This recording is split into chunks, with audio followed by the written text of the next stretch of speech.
What up, everybody? Do I have a story for you guys today? It's a chilling one. We're going to take a journey all the way back to the 1920s, to a time when Wineville, California was still a thing. Since then, it's been changed to a town called Loma. You guys might be familiar, like I am, because I'm from Riverside County. Well, Wineville, California used to be a hub for poultry production. This story involves a serial killer running rampant through Riverside County in the 1920s that a lot of you probably haven't heard about. This rocked the nation. And to top it off, it also involved some police corruption that ultimately put one of the victim's mother in a psych ward. Yeah, a psych ward. We'll get into that. These murders rocked the community so hard that they were the number one reason behind the name change from Wineville to Loma. So this was a very big deal, very, very traumatic. This is the story of the Wineville Chicken Coop Murders. Real quick though, thumbs up the video, subscribe to the channel. I worked really hard on this video. I want as many people to see it as possible to stay informed about the past, present, and future. So that would really help me out. Okay, without further ado, let's get into today's video. All right, let me try to paint this picture for you. Picture a small rural town where dreams of prosperity, of making it, clash with the brutal reality of life in front of you. Wineville was situated in the midst of the Roaring Twenties, so a lot of people were actually making it, especially in the agricultural industry. It was thriving, very lucrative. It held the promise to a better life for many, many, many families. However, the truth is Wineville, California was poverty. Regardless on where they stood on the poverty line, the city of Wineville tranquility was shattered when disappearances started happening one after another, and it looked like the targets were children. So that was probably terrifying for all the parents at the time. On March 10th, 1928, Walter Collins disappeared. 9 years old, he disappeared. This 9-year-old boy was last seen around 5 p.m. by a neighbor at the corner of Pasadena Avenue and North Avenue 23 in Lincoln Heights, Los Angeles, California. His mother, Christine Collins, gave him some money so he can go to the theater to see a movie. A 9-year-old. What are you doing, Christine? Come on, be better. 9 years old. Anyways, several tips came in. Nothing legit, nothing panned out until this moment. A gas station attendant in Glendale, his name was Richard Struthers, reported seeing a dead boy wrapped in newspaper in the trunk of a car. Struthers said a couple, which later turned out to be Gordon Northcott and his mom, Lois Northcott, they came into his gas station to ask for directions, and as they walked back out to the car, they popped the trunk for whatever reason. Mr. Struthers and a man named C.V. Straley ended up getting a glimpse of what was in that trunk. So as the Northcotts drive away, Staley pulls out as well. He follows the car. The Northcotts see that they're being followed, so they pull up the street a little bit. There happens to be a police station off the side of the road. They end up pulling up next to it, and then they just end up driving off quickly. They fled. Well, Staley followed the car. They ended up driving through the town of Glendale, but the Northcotts ended up getting away. They lost Staley. Staley drove back to the gas station where the sighting of the body happened, where he met Struthers, the gas station attendant, who had the police there. The police had a picture of Walter Collins, the missing boy. They showed the picture to the two men, and they confirmed that that's who they saw in the trunk. All right, guys, at this point, I'm about to add a layer of crazy to this story. So, some time passes. In August 1928, Illinois police pick up a boy on the side of the road who told them that his name was Arthur Kent. The boy claimed that his dad just kind of dropped him off on the side of the road. He abandoned him. So the police took him to a temporary family so they could find out what's going on with the kid. Eventually, the boy told everybody around him that he had a secret. Well, some digging happened, and it turns out the boy said, "My real name is not Arthur Kent. It's Walter Collins. I'm from Los Angeles, California. He told the police that he avoided their questions because he wanted to protect his father, so immediately Illinois police contacted California police. They sent photos over, which the police took those photos and immediately gave them to Christine Collins, Walter Collins' mom, who said, "That's not my boy. That's not him." She obviously knew that that was not her kid. However, Captain J.J. Jones of the Los Angeles Police Department talked Christine into trying the boy out.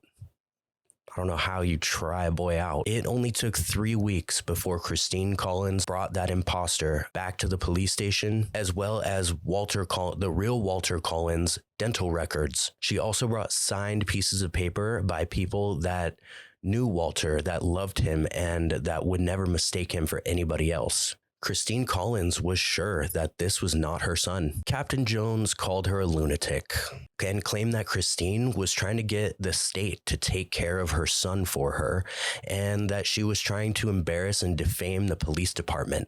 So what did he do? He threw her in a psych ward in the Los Angeles County General Hospital on a code 12. And that's where she stayed, probably going absolutely crazy. So 2 months and 6 days exactly after Walter's disappearance, the unspeakable happened again. Nelson and Lewis Winslow, 10 and 12 years old, were kidnapped right from their parents on their way home to Pomona, California. Just like that, 2 more boys were gone. Throughout the weeks after their disappearance, the parents reported that they were getting weird letters claiming that they were written by the 2 boys. The first one said that they were headed to Mexico, and the second letter claimed that the boys wanted to stay away for as long as possible so they can become famous. Now, the parents knew their boys. They were not the type to run away for attention. They also knew how their boys wrote, and these letters just didn't match up. So they were pretty sure that these were not their kids. And this is where the story starts to go downhill for Gordon and Lois Northcott. By the way, Gordon is not old. He's only 21. In September 1928, a Canadian woman named Winifred Clark, who is Gordon Northcott's aunt, contacted U.S. authorities to tell them that her nephew Gordon had kidnapped and was holding her son Sanford Clark hostage. Rewind 2 years, Sanford Clark actually went to live with Gordon in California, and he stayed there for 2 years. During that time, he realized that Gordon is an absolute psychopath and that he wanted out. He probably struggled to get out that whole 2 years. When finally he tried to up and leave, Gordon said, "You're not going nowhere. You have to stay." That's when Sanford reached out to his mother, who contacted police. She sent police over to the Northcott Ranch. Sanford Clark also had a sister, an older sister. Her name is Jessie Clark. She got word from their mother that Sanford could be in trouble, so she made the trek all the way down to the Northcott's ranch to check up on her brother to see what's going on. Is he okay? Transportation back then was not very efficient, so her plan was to stay a few days. When she got there, it did not take her long to realize that Gordon was a sinister individual. Gordon also attacked Jessie during the short time that she was there. On September 15th, 1928, Sanford Clark had told investigators that his uncle kidnapped him and sexually abused him. And this next part is so sad. Gordon Northcott had also forced him to watch the abuse and murders of Walter Collins, Nelson and Lewis Winslow, and other boys as well. Sometimes he even made him participate in these acts. Northcott abducted boys to rape them, and when he got bored, he would lead them into the incubator room to show them the chicks. Then he would take an axe and attack them. To destroy the evidence, Northcott covered their bodies in quicklime. This was used to decompose the body faster to get rid of the body. As police were on their way over to the Northcott Ranch to arrest Northcott, Gordon Northcott and his mom Lois actually fled. They packed up what they could quickly and they got away. They pulled off in their car and they were gone. Nothing anybody could do, leaving Sanford and his sister Jessie behind. When police got to the farm, Sanford told them that they could find graves near the chicken coop for the Winslow brothers and Walter Collins. He knew exactly where they were. 2 graves were found, but the full bodies were not there, only pieces. Axes, as well as other farm equipment, had hair and blood on them, so they didn't have time to clean anything up. And after searching the entire farm, they found more bones. They were found to be male children bones. What about Walter Collins' mom, Christine Collins, the one that was thrown in the psych ward by the Los Angeles Police Department? Well, the police department initially insisted that they were still right, that Christine had the correct child, that imposter child was actually Walter, like she didn't know her own child. The police department only discontinued this belief when a handwriting expert was brought in. They took the imposter child's handwriting, compared it to the real Walter Collins' handwriting, and they quickly came to the conclusion that they weren't even close. They were definitely not a match. Christine was right. The imposter boy eventually came clean after being pressed a little bit. He told the truth. He also admitted to several other aliases. He said he decided to try to pass off as Walter Collins because somebody he knew told him that he slightly resembled the boy. So Arthur Hutchins, 12-year-old boy, had assumed Walter Collins' identity, his main reason being that he wanted to make it into Hollywood so he can meet his idol, Tom Mix. On September 20th, 1928, Gordon Stewart Northcott was arrested in British Columbia. So he fled California. He fled the United States. He was picked up in British Columbia. They arrested his mother, Sarah Lois Northcott, in Alberta, Canada. So she fled too. In December, police took Northcott back to his ranch to see if they can get any more information out of this guy. When they got there, I hope they put the absolute beating on this guy. He ended up verbally admitting to 5 murders, which included the Winslow brothers, Walter Collins, and another little boy named Alvin Gothia. Sorry if I'm mispronouncing. However, later that day after his official arrest, Northcott only admitted to 1 homicide during his written confession.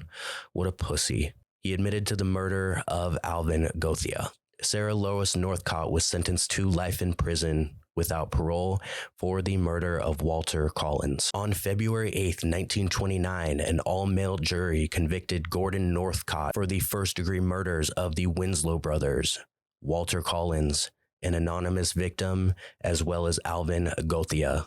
Judge George R. Freeman sentenced Gordon Northcott to death via hanging. On October 2nd, 1930, that's exactly what happened.